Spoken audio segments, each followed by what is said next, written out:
So guys के भन्न आएको भने चाहिँ हामी चाहिँ राजेश दरेबाट महिमा दरे टिकटक आइडी नाम चाहिँ चेन्ज भइसकेको छ। अर्को हाम्रो न्यू आइडी यहाँ साइडमा देख्न सक्नुहुन्छ। मैले न्यू आइडी खोलेको छु र म चाहिँ त्यो चलाउँछु र यो आइडीमा चाहिँ महिमा दरे भएको आइडीमा चाहिँ उसको मात्रै भिडियो आउँछ अब घर। त्यो न्यू आइडीमा चाहिँ हाम्रो दुईजना कपल्स भिडियोहरू आउने गर्छ। कति खुसी लागिरहेको त आइडी पाएर।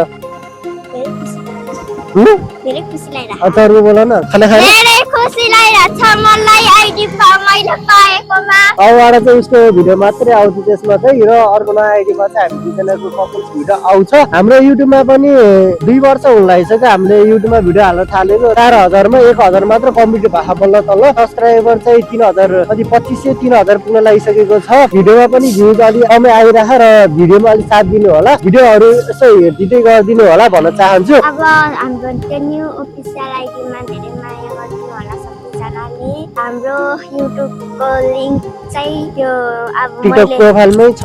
अब मैले चलाउने आइडीको टिकटकको प्रोफाइलमा छ। यति हो राजेश दरे हालिस आइहाल्छ। अनि त्यो मेरो पहिलाको रियल आइडी त्यो चाहिँ चलाउँदैन। त्यो अर्को फोटोवाला आइडी त्यो पनि अब चलाउँदैन खासै। यो दुईटा मात्रै चलाउने अफिसियल र उसको महिमा दरे यो दुईटा मात्रै चलाउने अब। त्यही सन्देश दिनको लागि हामी तपाईहरुमा जोडेको हो। ल बाइ।